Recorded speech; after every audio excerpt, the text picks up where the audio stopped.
सदियों से चली आ रही सतभक्ति की ऐसी धारा, ऋषियों, मुनियों, देवताओं और त्रिदेवों ने भी जिसका भेद ना पाया। भक्ति तो सभी करते हैं,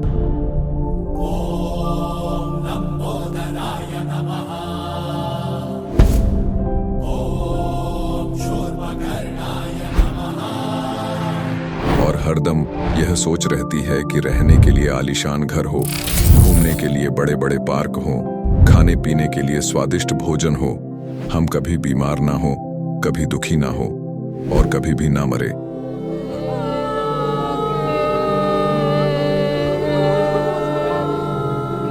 हरदम मौज मस्ती में रहे।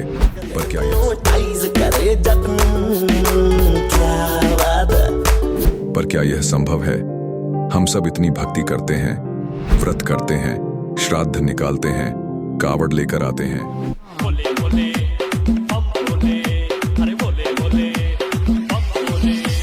मंदिरों में जाकर मूर्ति पूजा करते हैं,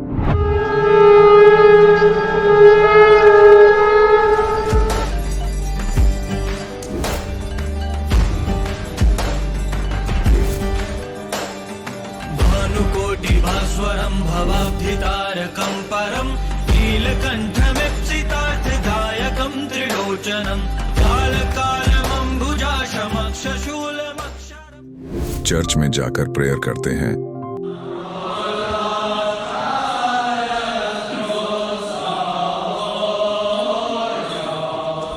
मस्जिद में जाकर नमाज अदा करते हैं,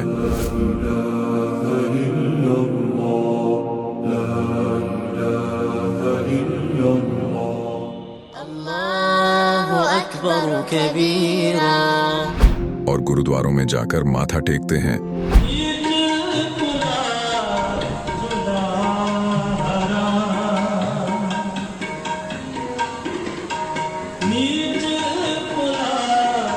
फिर भी दुखी क्यों है?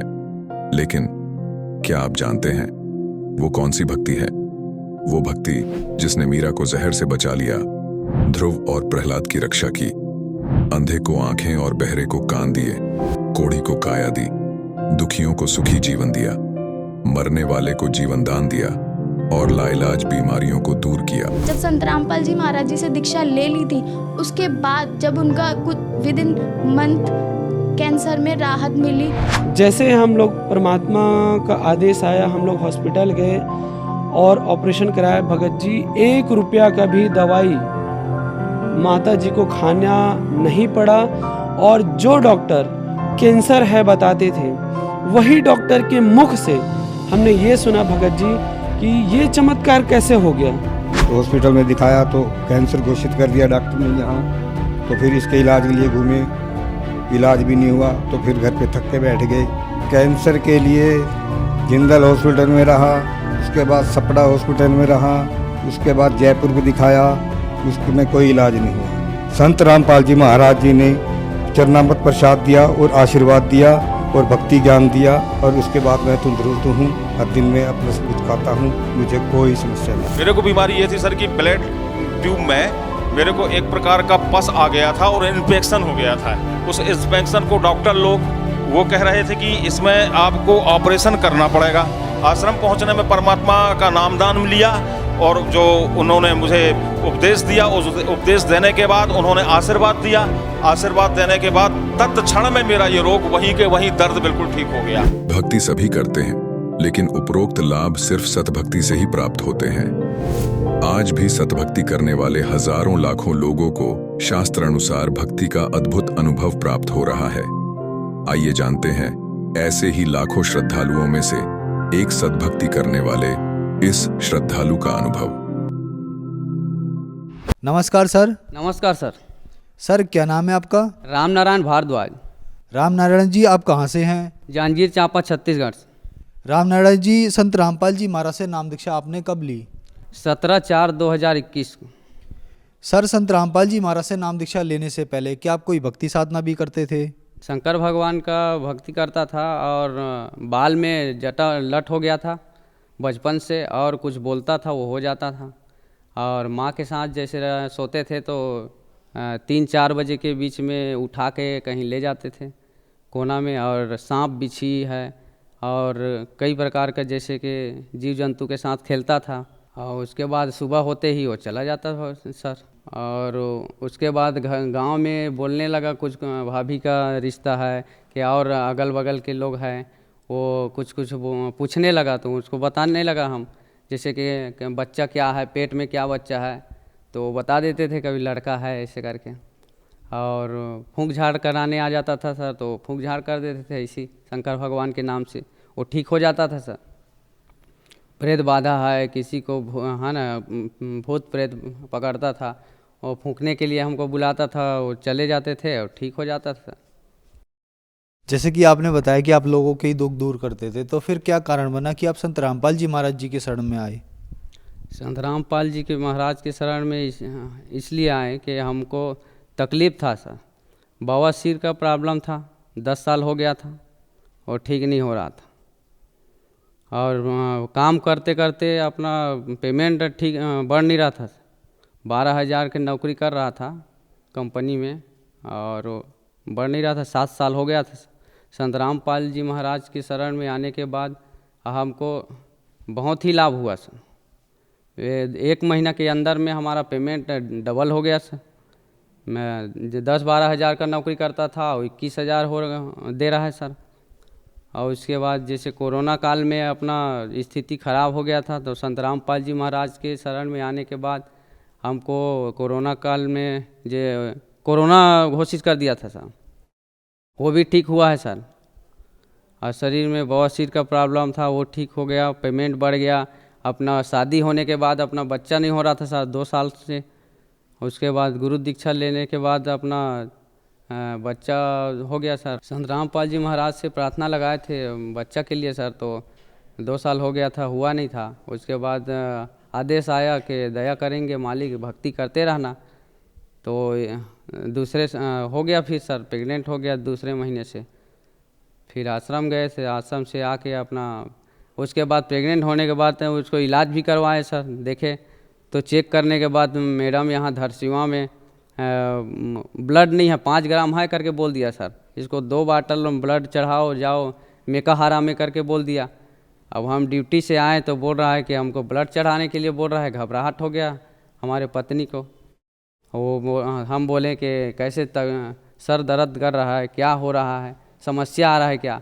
तो नहीं आ रहा है, तो भक्ति करते रहो, कुछ नहीं होने वाला है।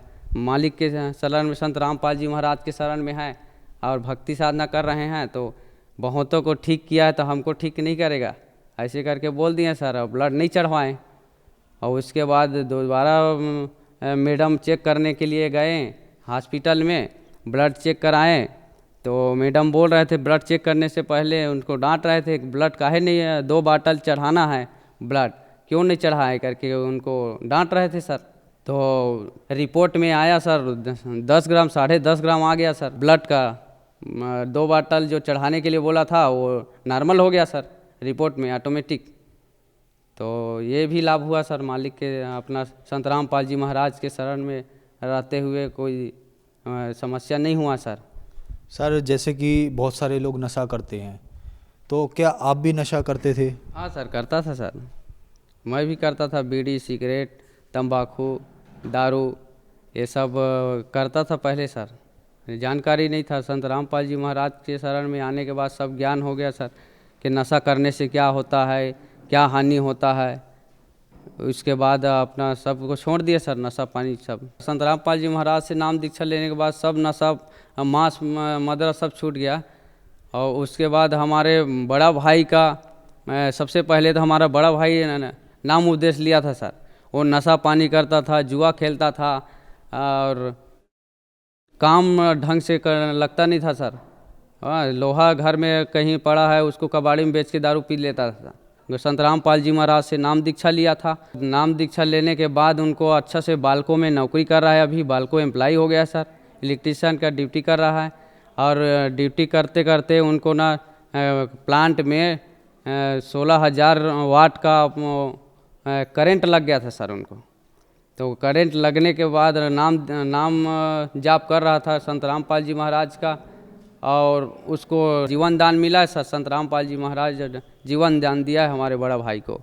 उसके बाद हमारा माँ है, शंकर भगवान का हम भक्ति करते थे। पहले तो हमारा मंदिर बनाए थे सर, तो माँ पूजा करने लगा उसमें। मैं यहाँ ड्यूटी करने आ गया तो रायपुर, और पूजा करने लगा तो माँ के पेट में दर्द उठता था सर, और बेहोश हो जाता था वो। उनको कम से कम 2-3 साल हो गया था सर, 2-3 साल हो गया था। जैसे दर्द करता था वो बेहोश हो जाता था सर। तो फूंका झाड़ा भी करवाए, डॉक्टर के पास गए, इलाज करवाए, कुछ ठीक नहीं हुआ सर।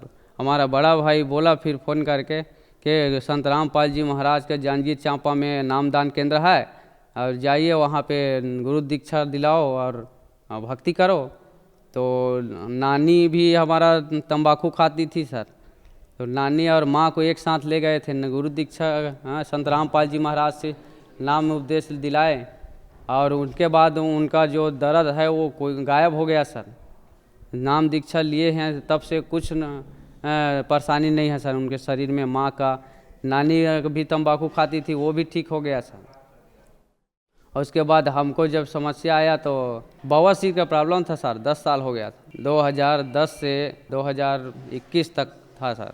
संत रामपाल जी महाराज से नाम उपदेश लेने के बाद वो भी बिना इलाज के ठीक हो गया सर। हमारे पत्नी का यहाँ रायपुर में इलाज करवाएं सर, तो नाल फंसा है करके बोल दिए थे। तो नाल फंसा है तो ऑपरेशन में हो सकता है करके, उसके बाद ऑपरेशन तो कराएंगे नहीं करके डर रहे थे हमारा पत्नी। तो हम बोलें कि नाम प्रार्थना लगा लेते हैं गुरु जी से, संत रामपाल जी महाराज से प्रार्थना लगाए थे सर, तो वो भी ठीक हो गया सर। नॉर्मल डिलीवरी धरसीवा में स्वास्थ्य केंद्र में ले गए थे सर। वहाँ पे डेट भी बताया था सर, जो डेट में बताया था वो डेट में फिर वापस करा दिया हॉस्पिटल से, अभी नहीं होगा जाओ करके। अब हम संत रामपाल जी महाराज से घर में शाम को आने के बाद प्रार्थना लगाएं, और उसके बाद 2 घंटा के अंदर में अपना दर्द हुआ सर, अपना नॉर्मल डिलीवरी हुआ सर। ये भी लाभ हुआ है सर अपना बच्चे का। सर, संत रामपाल जी महाराज से नाम दीक्षा लेने के बाद आपको बहुत सारे लाभ मिले। संत रामपाल जी महाराज ने आपको एक सुखमय जीवन दिया। तो जो दर्शक आज आपको टीवी पर देख रहे हैं और वो संत रामपाल जी महाराज से नाम दीक्षा लेना चाहते हैं, तो कैसे ले सकते हैं? डेली चैनल में सत्संग आता है सर शाम को, उसके नीचे में पीली पट्टी चलती है सर, वहाँ आश्रम का नंबर है, कांटेक्ट नंबर है, वहाँ से कांटेक्ट करके अपना नामदान केंद्र नज़दीकी में नामदान उपदेश ले सकते हैं सर, फ़ोन कांटेक्ट करके। धन्यवाद सर। सर अब जगत गुरु तत्वदर्शी संत रामपाल जी महाराज जी के सत्संग के माध्यम से उस अद्वितीय आध्यात्मिक ज्ञान के बारे में जानते हैं जिसके माध्यम से आप भी प्राप्त कर सकते हैं ऐसे आध्यात्मिक, मानसिक और भौतिक सुख जो अभी तक आपने सिर्फ मीराबाई, ध्रुव, प्रहलाद जैसे कुछ ही भक्तों की जीवन कथा में सुने होंगे। अब सुनिए तत्वदर्शी संत के संग शास्त्र अनुकूल भक्ति सत्संग, ऐसा अद्वितीय आध्यात्मिक ज्ञान जिसका है सर्वधर्मों के पवित्र शास्त्रों में प्रमाण। जो भी पता था कि हुंडी बनाने वाले सेठ हैं, उनके पास गए। उन्होंने कहा कि नरसी की हुंडी नहीं चलती, वो निर्धन हो गया है, दिवालिया हो गया है, वो कैंसिल होगी है। उसने सोचा ये वैसे बकवास कर रहा होगा। दूसरे के पास गए, तीसरे से वैसे दिखाया, तो सब ने कहा कि ये तो निर्धन व्यक्ति हो गया है, इसका दिवाला निकल गया है, आपके साथ धोखा कर दिया उसने। तो इस बात से वो परिचित थे कि धोखा करनी आदमी नहीं, हो तो मना करे था, हमने ही उनके साथ बलपूर्वक लिखवा दिया, वो तो सच कहे था। पर भी हमारा काम तो बिगड़ गया। अब या घूमा फिरा हो कितने खाना खूना खाते, या बड़ी बात बिगड़ी। पर उनको इतना विश्वास था कि हमारे पैसे सुरक्षित मिलेंगे, वो भगत 1 नंबर का है, जाकर देगा वापस। तो ऐसा सारी द्वारका में घूम फिर के वो बाहर चले गए। किसी ने, सबने यही बताया, बाहर समुद्र के किनारे बैठ गए एक साइड में वृक्ष के नीचे, और बहुत ही चिंतित थे।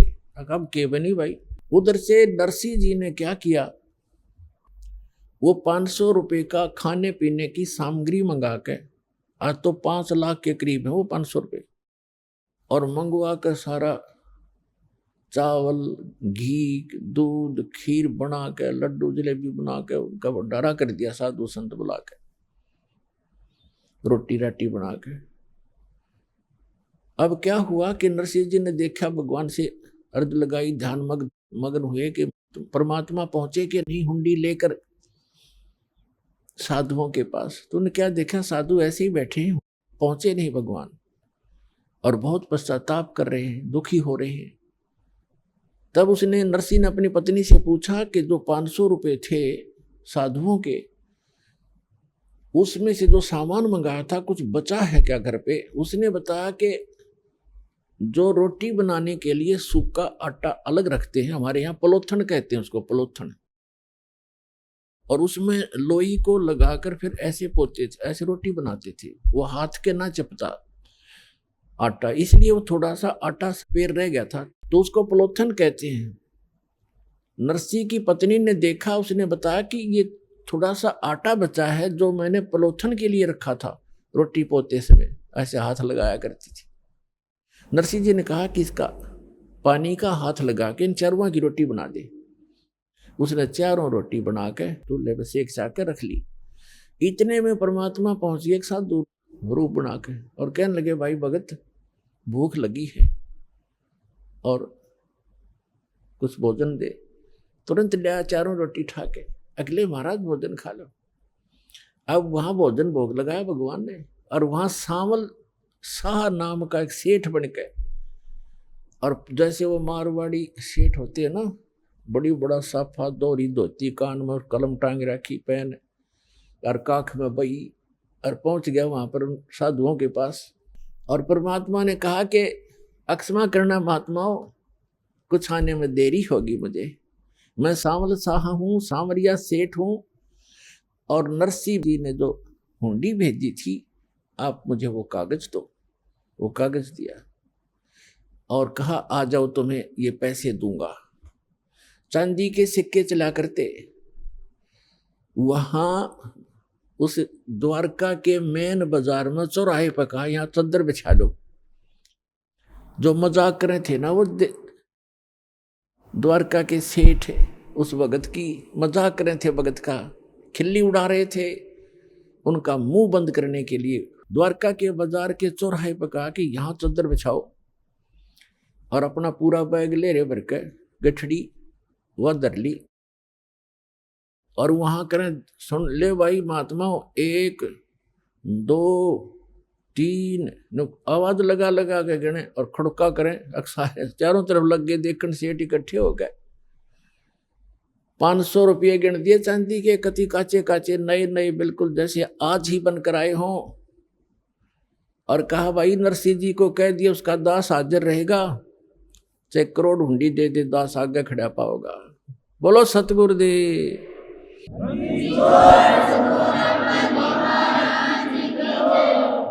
परमात्मा कहते हैं, जो जन मेरी शरण है ताका हूं मैं दास, और गेल गेल लाग्या फिरूं, पीछे पीछे फिरूं, जब तक धरती आकाश।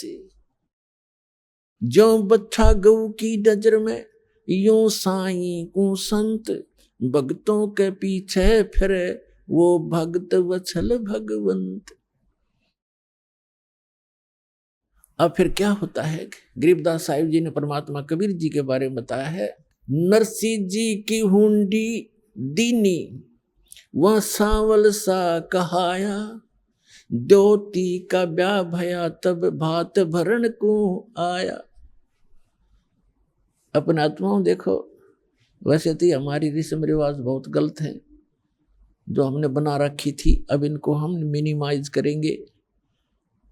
लेकिन सतयुग त्रेता द्वापर में परमात्मा ने कहा था कि बहुत ही कम हंस पार हो पाएंगे, और इस कलयुग में मैं धीरे धीरे जो समय फिक्स किया है, इसी के दौरान सबको पार करूंगा, और पार होने की विधि उन्होंने बताई है, वो दास आपको बताता रहेगा। लेकिन आपको दास बार बार बताता है कि ये काल भगवान जो यहाँ का प्रभु स्वामी है 21 ब्रह्मांड का, ये सरपुरुष है, इसको सरब्रह्म भी कहते हैं, इसको ब्रह्म भी कहने लग गए।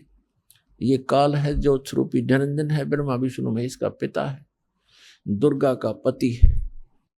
ये चाहता है कि यहाँ के प्राणी परमात्मा से परिचित रहें, गलत साधनाएं करें, भगवान से इनकी आस्था हट जाए और ये नास्तिक हो जाए।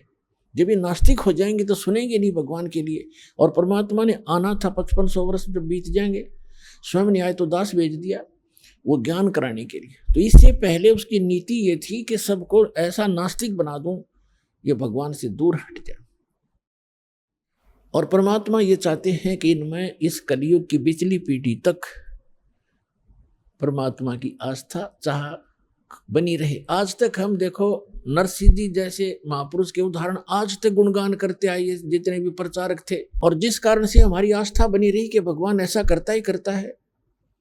लेकिन ना उन प्रचारकों को कभी ऐसा हुआ, ना उनके उपासकों को कभी ऐसा हुआ, लेकिन उसके कारण हम डटे रहे कि भगवान ऐसा करता है, ऐसा हुआ है तभी तो गुणगान हो रहे हैं।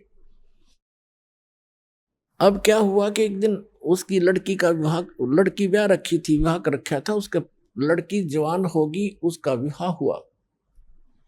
उसके विवाह के लिए लड़की आ गई बात नौतन, यानी अपने पिता, ऐसे रिवाज बना रखी अपन ने, तो ये रिवाजें अच्छी नहीं है, फिर भी भगवान ने दुखी होना पड़ा, उसके लिए भी बहुत कुछ करना पड़ा। अब उसकी लड़की आई और पिता से कहा, पिताजी आपकी ज्योति का विवाह है, इस दिन बात है, आप आइएगा। तब उसने कहा कि मैं निर्धन कंगाल बेटी, ना मेरे पास दाम धन नहीं, पर आऊंगा बेटी मैं सुमरूंगा राम। जैसा भी कंगाल हूं मैं तेरे द्वार पर अवश्य आऊंगा। लड़की चली गई। लड़की जैसे वहां प्रतिफल में कुछ दिया करते हैं, बेटी जावे भात नोच कर, कुछ नहीं दिया। इसको देखकर उसकी सास, लड़की की सास ने बहुत कुछ उलाहने दिए, लड़की को बहुत बुरा भला कहा कि उसने नाश कर दिया, सारी संपत्ति लुटा दी, कंगाल होकर बैठ के हमारी बेइज्जती करवा दी, कदे कदे हमारी इज्जत शिखर में थी। अब लड़की बोल रहे क्या, बेचारी सब्र का घूंट आंसू में टपकाने लगी, बैठ गई एक तरफ जाकर। अब नरसिंह चिंतित हुआ कि कैसे वहां पहुंचेंगे, कौन मेरा साथी होगा। यदि वो सेठ होता और भात आ जाता, उसके साथ जाने वाले सैकड़ों इकट्ठे हो जाते गांव नगर के आदमी, और उस दिन कोई नहीं आया। उनके पास कुछ अंधे सूरदास आया करते थे, नरसिंह जी की झोंपड़ी पर बैठ जाते थे, सत्संग करते थे, विचार विमर्श करते थे, फिर चले जाते थे। उनमें एक शिक्षण नाम का बुद्धिमान था सूरदासों में। उसने कहा कि आज नरसिंह तेरी बात में कसक नहीं, तेरी आवाज में कोई चिंता टेंशन बन गई। उसने बताई कि ऐसे ऐसे लड़की आई थी और ज्योति का भात आ गया है और ये चिंता बन गई मैंने। नरसिंह वो कहने लगे, उस शिक्षण सूरदास अंधे ने कहा कि भाई भगवान पर भरोसा रख, दिल ना तोड़े, हम चलेंगे तेरे साथ। ने बोला नगर का कोई साथ नहीं हो सकता। कहने लगे हम चलेंगे सारे के, वो 16 जने थे गिनती में। बोले हम चलेंगे तेरे साथ, चिंता ना करे, कोई बात नहीं, देखी जाएगी जो भगवान उड़ इज्जत हो चाहे बेइज्जती, पर बेटी के द्वार पर खड़े जरूर होंगे चल के। तो वहां सफर करने के लिए पहले बैलगाड़ियां थी, अब बैलगाड़ी उसके पास नहीं, गांव से मांग कर लाया। किसी ने बैल ऐसा दे दिया जो घर से मांगी वस्तु उधारी ऐसे देते थे जो घर से रिजेक्टेड सी हो। किसी से एक बैल मांग गया, किसी से दूसरा, उन्होंने ऐसे दे दिए काम चलाऊ से, निकम्मे से बैल। और बैलगाड़ी थी खराब सी, वह पक्का दिख ले जा सेठिया। अब सेठ ने वही बैल दोनों जोड़ के गाड़ी ले ली, बैलगाड़ी। 16 सूरदास उसमें बैठ के, वह उसके मित्र। अब गाड़ी चले नहीं, क्योंकि ना तो बैल ढंग से चले, ना उसने चलाने आवे, ड्राइवर कदे रहा नहीं बैलों का, और गाड़ी ऐसे लचर पचर करती हुई चल रही है धीरे धीरे। अब उस स्पीड से वो 10 दिन भी नहीं पहुंच सकते थे, और विवाह था तीसरे दिन। अब वो श्री कृष्ण के पुजारी थे, सूरदास भी, और साथ में नरसिंह जी भी श्री कृष्ण जी की अर्ध लगाते जा रहे थे। वो परमात्मा स्वयं आगे एक कारीगर का रूप बना के और उनसे कहने लगे कि भाई नरसिंह सेठ, मैंने भी उस गांव में जाना है, जिस गांव में उन्होंने जाना था उससे एक गांव पहले का नाम बता दिया, और कहने लगे मुझे भी बैठा लो अपनी गाड़ी में, साथ में भी चल पड़ता हूँ। नरसिंह जी कहने लगे बैठ ले बेशक गाड़ी में, पर हम लगता है ये रास्ते में रह जाएगी, ये बहुत खराब है, करने वही पड़ी है। तो उसने कहा कि मैं मिस्त्री हूँ, आप एक बार नीचे उतरो और मैं इसको ठीक ठाक कर लेता हूँ, फिर चलाएंगे। नरसिंह जी ने कहा कि देखो मेरे पास पैसा नहीं है कुछ देने को, मैं तो भगवान के शब्द सुना दूंगा तुझे।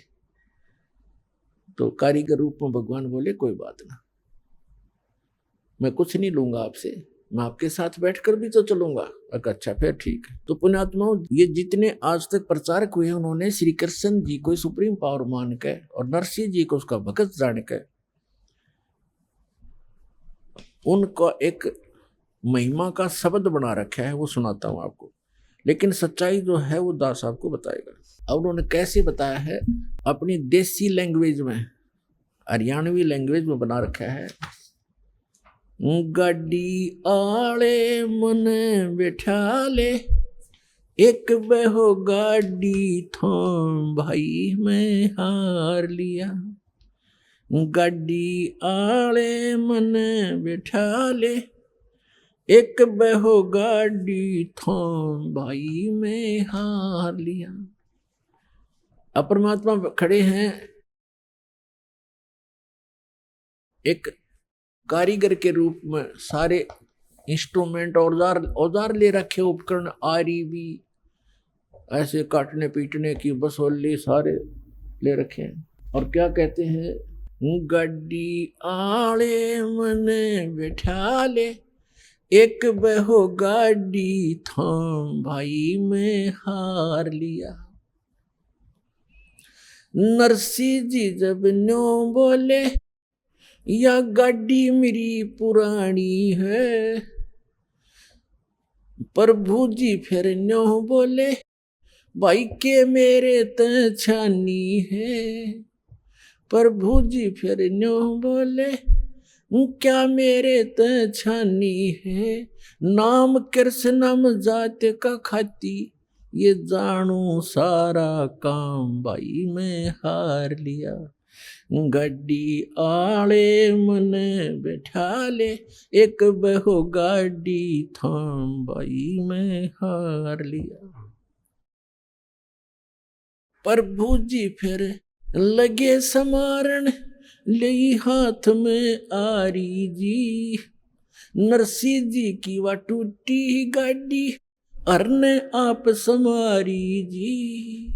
प्रभु जी जब लगे संवारण, ले हाथ में आरी जी।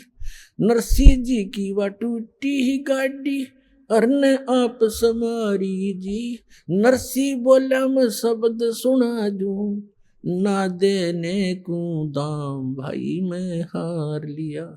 गाड़ी वाले मने बैठा ले, एक बहो गाड़ी थाम भाई मैं हार लिया। 16 सूरदास बैठे गाड़ी में, रटे राम की माला जी। 16 सूरदास बैठे गाड़ी में, वो रटे राम की माला जी। पवन समान गाड़ी चाली, जब भगवान बने गढ़वाला जी। पवन समान गाड़ी चाली, जब भगवान बने गढ़वाला जी। भक्तों का रखवाला जी, वो आपे पूर्ण राम भाई मैं हार लिया। गाड़ी आले मने बैठा ले, एक बहो गाड़ी थाम भाई मैं हार लिया। बैलों ऊपर हाथ फेर दिया, बल बैलों में आया जी।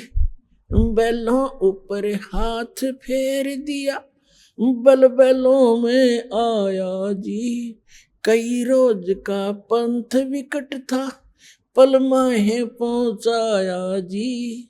कई रोज का पंथ विकट था, पल माहे पहुंचाया जी। वो प्रभु खाती चला गया भाई, कर संतों प्रणाम भाई मैं हार लिया।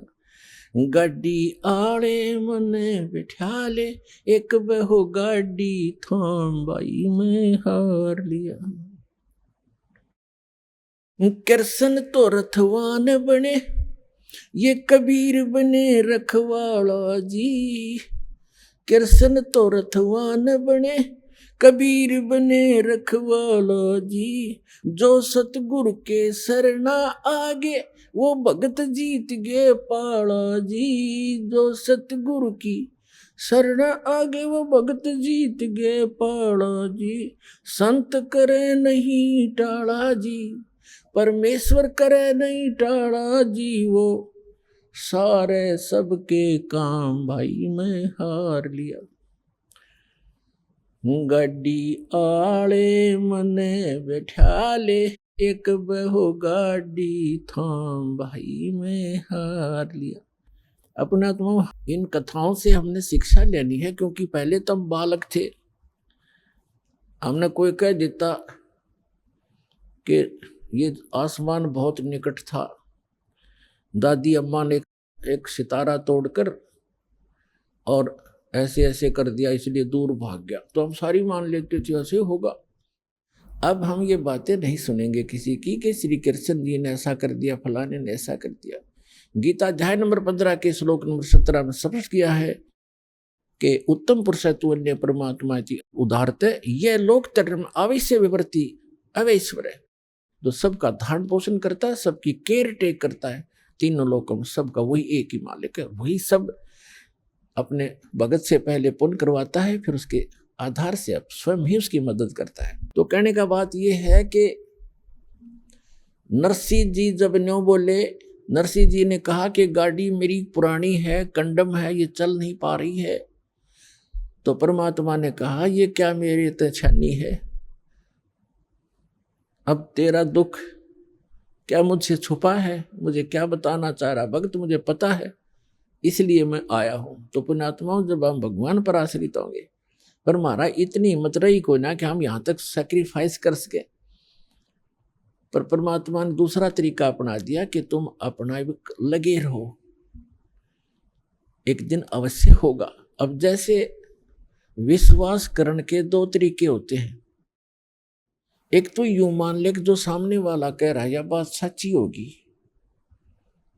और नहीं फिर उसके बताए अनुसार कुछ करके प्रैक्टिकल देख ले तो वो भी बात फिर वह सच्चाई तो ऊपर आएगी। जैसे एक किसान था और एक सेठ के पास अपनी फसल बेचकर आता था मंडी में, और उसका आड़ती था पक्का और नहीं जाता था कहीं पर। एक दिन क्या हुआ कि जब वो फसल लेकर गया 2-3 महीने 4-6 महीने के बाद, तो पता चला कि उस सेठ की दुकान बंद है।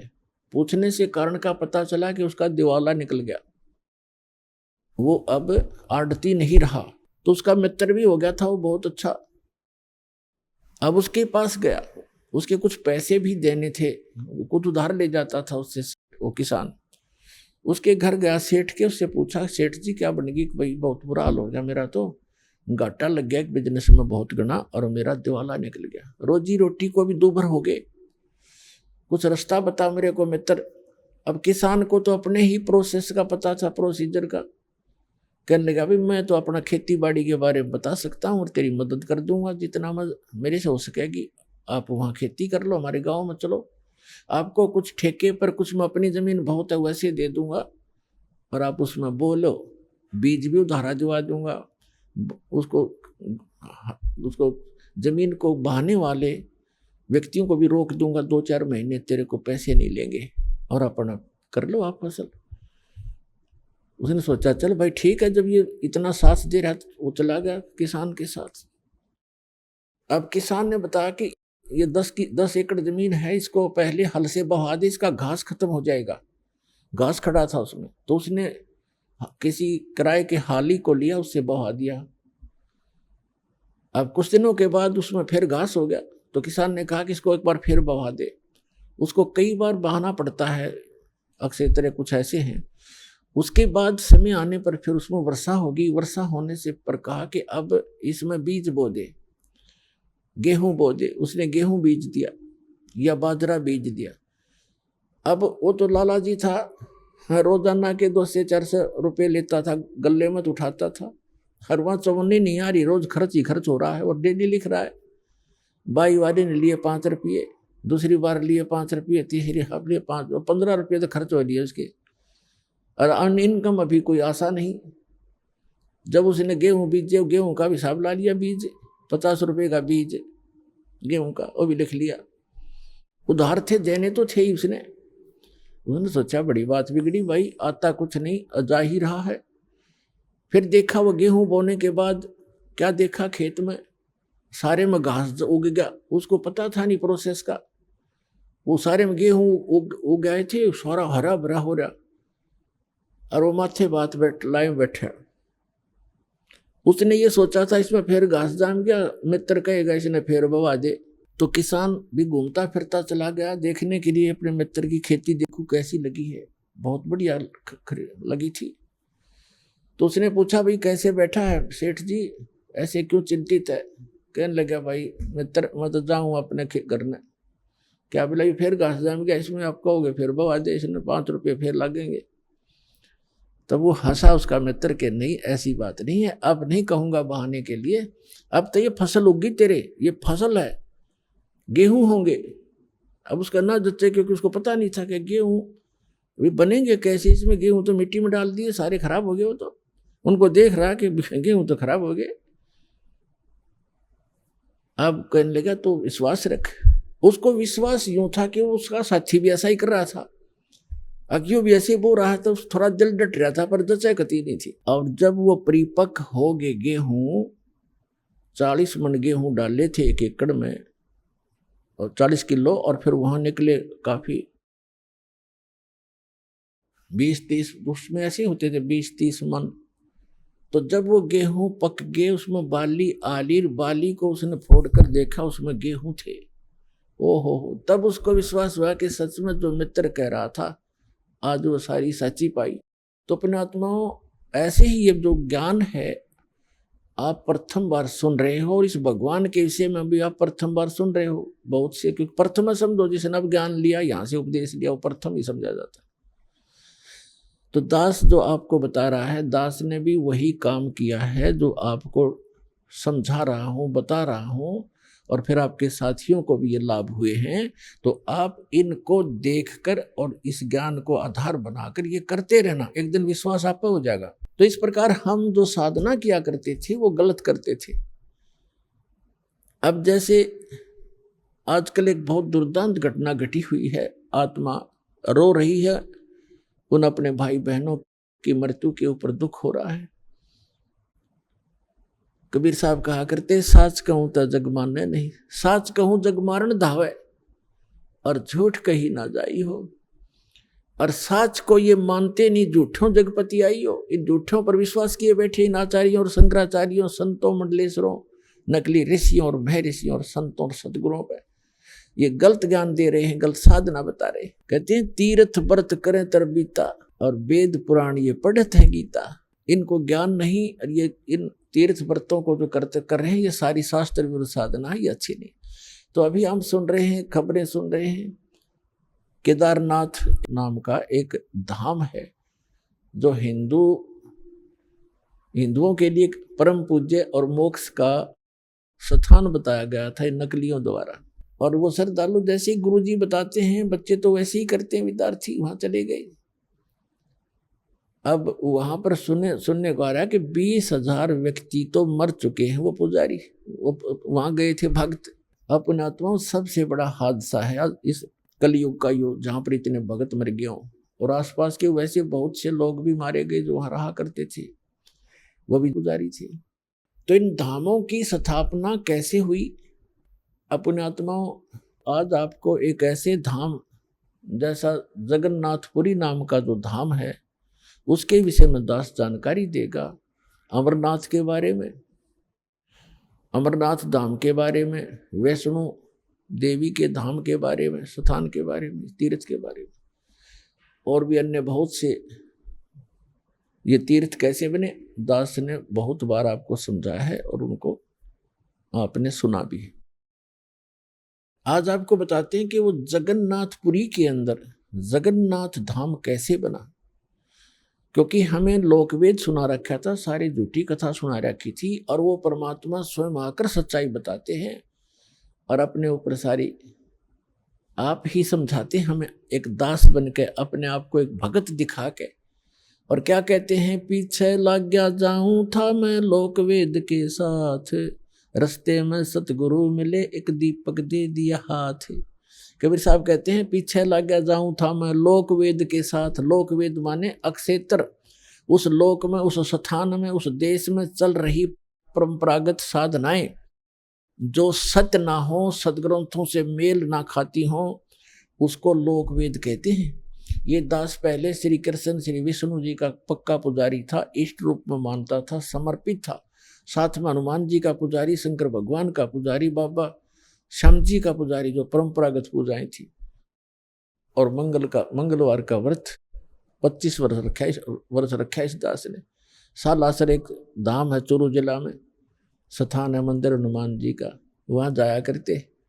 वहाँ पर इसी बूंदी सी मूर्ति रखी है जो पत्थर से की शकल न उसकी कुछ भी कोई ना, और वहाँ माथा टेक टेक रगड़ रगड़ का हमने पत्थर के शायद दिए। अब हमें तो भगवान चाहिए था, आज पता चला वो लोक वेद था। और परमात्मा के प्यारे हंस सतगुरु मिले स्वामी रामदेवानंद जी, उन्होंने दास का अंधेरा हटा दिया और साथ में तत्व ज्ञान रूपी टॉर्च दे दी, बेटा इस चांदने में चलिए, रोशनी में भटकना मत मार्ग से।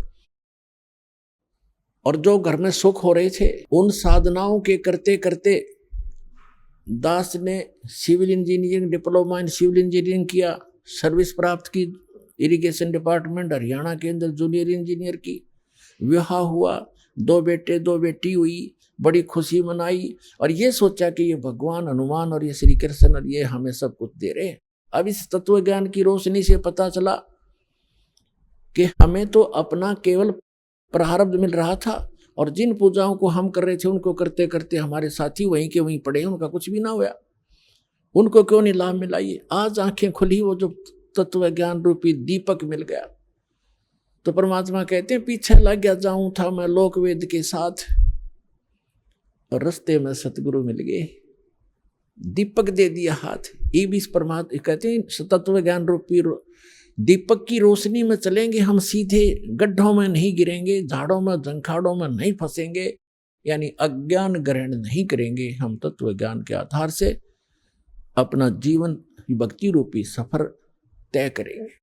तो अब आपको जगन्नाथ के मंदिर की स्थापना कैसे हुई? पुणात्मा, जैसा कि दास ने कथा सुनाई थी कि श्री रामचंद्र जी ने समुद्र पर पुल बनाना था और उस पुल वो बना नहीं पा रहे थे, इसलिए समुद्र में घुटनों पानी में खड़ा होकर के प्रार्थना की। 3 दिन जब नहीं माना, समुद्र तट से मस नहीं हुआ, तो उसने कहा भाई लक्ष्मण मुझे अब मेरा अग्नि बांध दे।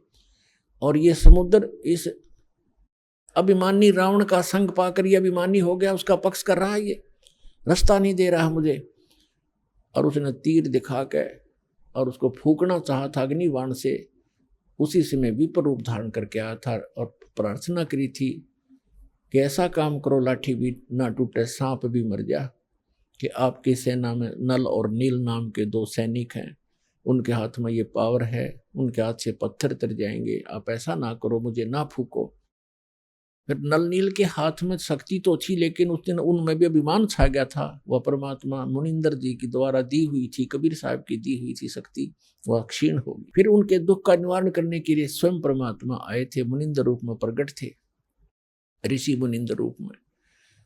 तब वहां के पहाड़ को हल्का कर दिया था परमात्मा ने, एक रेखा खींच दी थी चारों तरफ, तब वो पुल बना था। अब क्या हुआ कि श्री कृष्ण जी चले गए, श्री कृष्ण के का तो नाश हो गया था, कुल नाश हो गया था श्री कृष्ण जी का, दुर्वासा जी के श्राप से। आपस में लड़ मरे थे, पूरा यादव नर यादव कति खत्म हो गए थे। जो गर्भवती बहनें थी वो बची थी, वो संतान बच गई थी, वो तो गर्भ में थी। और श्री कृष्ण भी मारे गए थे तीर के माध्यम से। एक पारधी ने विषाक्त तीर मार दिया उनके पैर में। और वो कौन था? वो त्रेता युग में जब श्री रामचंद्र जी थे, उस समय वो बाली था, सुग्रीव का भाई बाली था, जिसको श्री राम रूप में श्री विष्णु जी ने धोखे से मारा था वृक्ष की ओट लेकर। तब उससे कहा था कि मरते समय कि आप तो विधि विधान को जानने वाले हो, आपने मुझे धोखे से मारा है, आपने बदला देना पड़ेगा। तो उन्होंने कहा था मैं द्वापर युग में आपका बदला दूंगा। तो वही बाली तो बना था पारदी शिकारी, और श्री कृष्ण श्री राम वाली आत्मा थी ही श्री विष्णु जी। तो उसके पैर में विषाक्त तीर मार के ऐसे ही धोखे से उनकी मृत्यु की थी। उसके बाद वो नगरी ज्यों की त्यों सुनसान पड़ी थी, और वहां यादव की जितनी पत्नियां थी उनको लेकर के अर्जुन इंद्रप्रस्थ में आ गया था।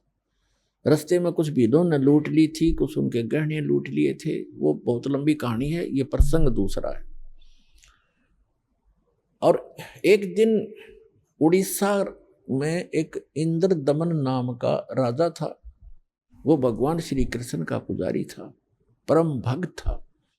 स्वप्न के अंदर श्री कृष्ण जी ने दर्शन दिए और कहा कि इंद्र दमन एक मंदिर बना दे और जगन्नाथ नाम रख देना उसका, और एक ध्यान रखना उसमें कोई मूर्ति ना हो, उसमें कोई पाखंड पूजा नहीं होनी चाहिए, और उसके अंदर एक विपर छोड़ देना ब्राह्मण विद्वान, और उसके अंदर श्रीमद् भगवत गीता का पाठ करे, सदग्रंथों का ही आधार बनाकर वो ज्ञान देता रहे।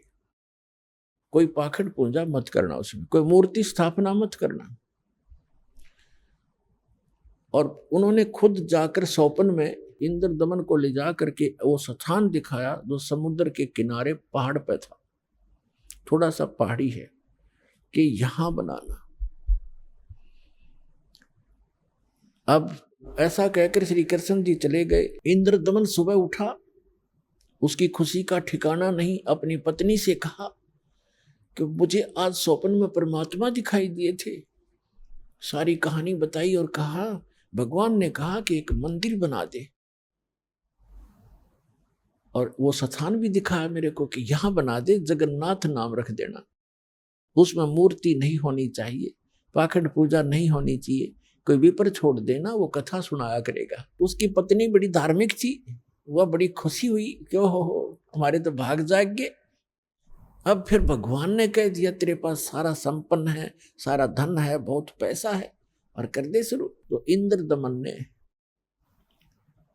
बहुत से कारीगर बुलाए, उनसे नक्शा तैयार करवाया, और जाके कहा कि यहाँ भगवान पहुंचे, वहां पर घूमते फिरते, और बताया कि यहाँ बताया था ये स्थान, मंदिर बना दे। अब कारीगरों ने तो दर्दी नीम ज्यों की त्यों, और मंदिर बना के तैयार कर दिया। अब जो ही मंदिर बनने को बन चुका, अगले दिन पूजा करनी थी। उसी दिन समुद्री तूफान उठा, बहुत भयंकर, जैसे साइक्लोन कहते हैं।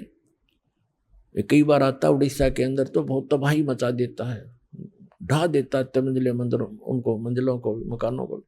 ऐसा तूफान उठा 40 फुट ऊंचा, बहुत स्पीड का, ऐसे घूमता हुआ, और मंदिर को खत्म कर दिया, नामो निशान मिटा दिया।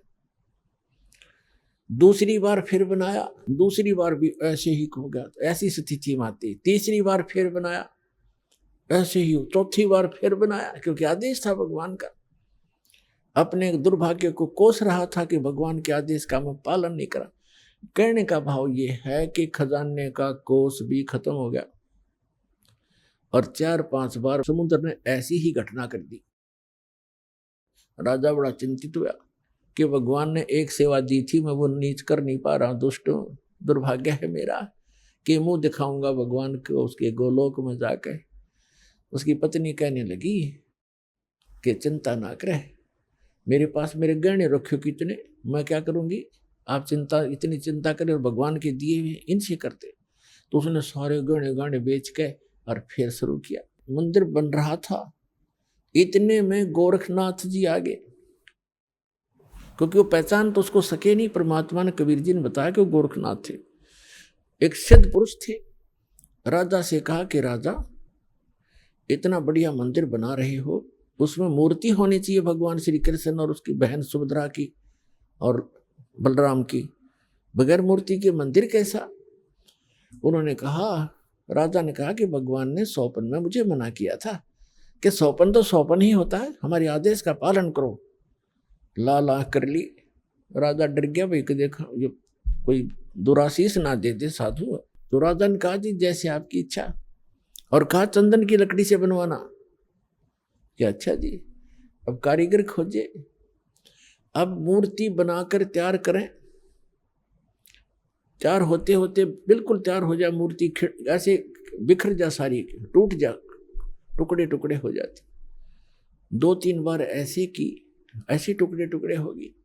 राजा बहुत चिंतित हुआ कि उधर वो सिद्ध पुरुष है, यदि ये मूर्ति नहीं बनवाई तो यूँ कहेगा तू पहले नाट्य था और तेरी नीत में खोट है, मुझे श्राप देगा।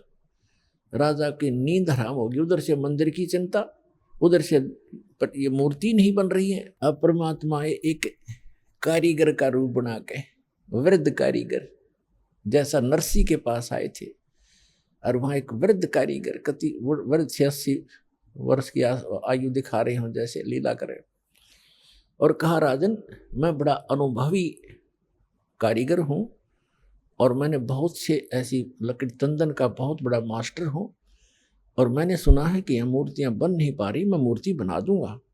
राजा ने बड़ी खुशी हुई कि अनुभवी व्यक्ति दिखा है और मेरी शायद बात बनेगी। कहा जी ठीक है बनाओ, अभी मंगा देता हूँ तंदन की लकड़ियाँ। कहने लगा मुझे एक कमरे में बंद कर दो।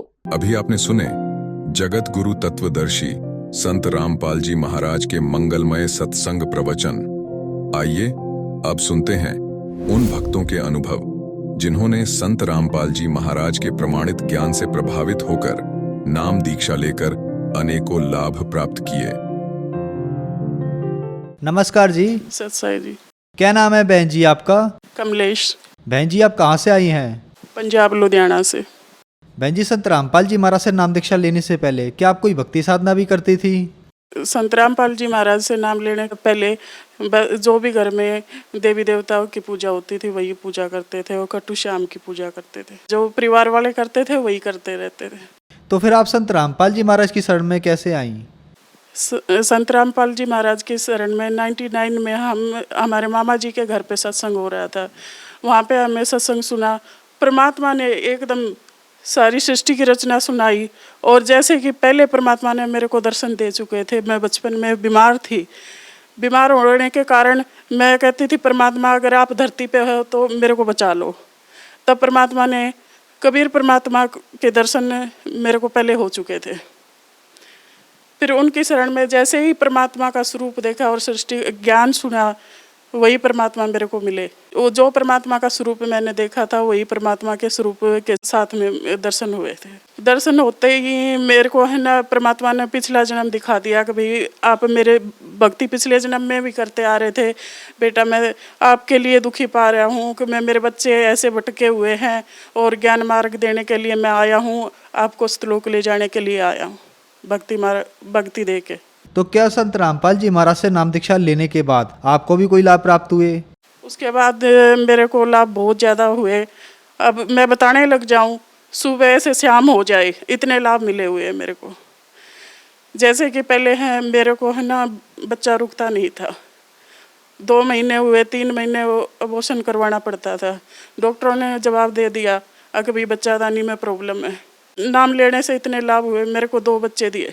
परमात्मा ने खुद दिखाया, गद्दी के नीचे परमात्मा के ऐसे बच्चे लेटे हुए हैं। परमात्मा कहते हैं बेटा जितने चाहे उतने ले लो, परमात्मा के पास कोई कमी नहीं है। मैं कहती हूँ गुरुजी जो भी आप दोगे वही मैं लूँगी। परमात्मा ने 2 ज्योति दे दी मेरे हाथ में। उसके बाद मेरे को 2 बच्चे हुए और लाभ तो बहुत ज़्यादा हुए हैं परमात्मा ने। जैसे कि पहले हम रेंट के मकान पे रहते थे, मैं कहती परमात्मा के रेंट से तो मैं दुखी पाली हूँ। कोई ना सत्संग सुन सकते, ना नित्य नियम कर सकते, ना आरती। कहते शोर कर रहे हो, चुप करो, इतनी आवाज़ ना करो। परमात्मा कभी मेरे को भी है ना घर चाहिए। परमात्मा ने स्वप्न में आके कहते बेटा अगर आपको घर चाहिए, मैं कहती हूँ हाँ परमात्मा आपकी भक्ति में बाधा आ रही है, मेरे को घर चाहिए। तो परमात्मा स्वप्न में आके मेरे को प्लाट नंबर बता के गए और वही प्लाट नंबर हमें लिया। पहले गलियों में घूमते रहते थे, कभी प्लाट नंबर कोई नहीं मिला हमें। और एक बारी हमारे घर में चोर घुस गए थे रात के समय पर, मेरे बच्चे को उठाने के लिए आए थे। तो मैं सो रही थी, परमात्मा कहते बेटा उठ, तेरे घर में चोर घुसे हुए हैं। फिर परमात्मा ने 2 बारी आवाज़ लगाई, तीसरी बारी परमात्मा थोड़े गुस्से से बोले अगर बेटा उठ, तेरे घर में चोर घुसे हुए। मैं उठ के देखा तो मेरी मंजी के नीचे सच में चोर घुसे हुए थे। और बैठ के देखने लगी तो उसकी शर्ट बाई तरफ उड़ रही थी। वो उठने के बाद देखा तो वो भाग के निकल गई। और एक बारी क्या है कि भी इनका परिवार में ही दादी जी है, उनके साथ झगड़ा हुआ है, उन्होंने मोट छुटवा दी हमारे पे। तो मोट छुटवा दी तो हम तो परमात्मा की भक्ति कर रहे थे, आरती का समय था, आरती कर रहे थे, तो वो मोट ऊपर ही घूमे जाए। हमारे भगत जी कहते हैं देखो ये क्या आ रहा है। मैं कहती हूँ परमात्मा की आरती करो, संत रामपाल जी महाराज का नाम सुमरन करो। और हमें ऐसे ही किया। वो मोट आध घंटा हमारे ऊपर से घूमी गई। घूमने के बाद हम देखते तो नीम का पेड़ था, उसमें जाके गिरी। वो गिरने के बाद उस नीम के पेड़ में आग लग गई। आग लगने से फिर वो नीम का पेड़ सूख गया बिल्कुल। किसी के माध्यम से पता चला कि भाई वो मोट छोड़ने वाला कहता है कि भाई किसके पास छुटवा दी आपने, अगर वो तो बहुत इतने तगड़े समर्थ की शक्ति में है, परमात्मा की शक्ति में है, उनके बस के हमारे से ये मोट वगैरह नहीं छोड़ी जाएगी, हमें माफ़ कर दो, नहीं तो मेरी जान को खतरा था, मैं पेड़ में नहीं डालता तो। और एक बारी है ना, मैं घर पे जा रही थी, तो घर पे जाने के बाद मैं पर्स टांगे हुए थी, बाइक पे बैठे हुए थे, भैया था, मेरी बेटी थी, तो ऐसे ही सामने से बस आ रही थी और पीछे से ट्रक आ रहा था, बाइक के बीच में थी, तो उस लेडीज को पर्स छीनने लगी। मेरा पर्स की डस टांगे हुई थी, पर्स जैसे ही छीनने लगी मैं गिर गई। मैं कहती हूँ परमात्मा आप ही बचा सकते हो। तो इतना 5 मिनट का जो गैप था 15 मिनट का कर दिया परमात्मा ने। और मैं नहीं ट्रक आया, इतनी देर में नहीं बस आई। संत गुरु रामपाल जी महाराज ने बचा ली। फिर संत गुरु रामपाल जी महाराज के पास गई मैं दर्शन करने के लिए। गुरु जी ने कहा बेटा आज तेरा जन्म इतना ही था, खत्म होने वाला था, यह जन्म दान तो परमात्मा ने दिया है। और परमात्मा तो मेरे को इतना ज्ञान दिया है, इतना निर्मल ज्ञान, कभी इस धरती पे पहली बार ज्ञान मिला है। और लाभ ये हुए कि मेरी माता जी की डेथ हो गई 8 महीने पहले ही।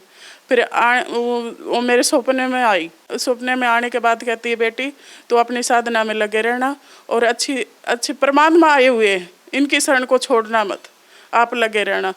और ऐसे ही है ना, मेरे ससुर जी थे, उनके भी पेन होता था पैर में, तो पेन होता था, इतना होता था कभी ज़मीन में लेट जाते थे। ज़मीन में लेटने के बाद कहते थे परमात्मा आज मेरे को बचा लो, इतना दर्द होता है या तो उठा लो।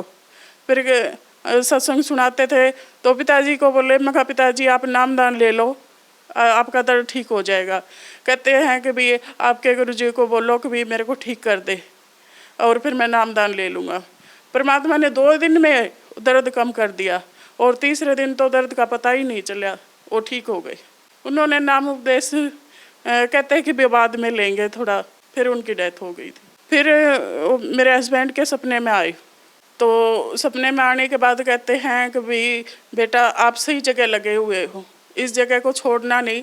संत रामपाल जी महाराज परमात्मा आए हुए और सही ज्ञान देते हैं और यही भक्ति करना। जो श्रद्धालु आज आपको देख रहा है, आप उन्हें क्या संदेश देना चाहेंगी? भगत समाज को यही संदेश देना चाहती हूँ कि भी धरती पे परमात्मा आए हुए हैं, अवतार आए हुए हैं। कबीर साहब के अवतार संत गुरु रामपाल जी महाराज आए और अपना। बहन जी, संत रामपाल जी महाराज में कैसे आ सकते हैं? सत्संग के दौरान नंबर चलाए जाते हैं, पे संपर्क करें और नाम स्थल से नामदान ले। सत्साई जी।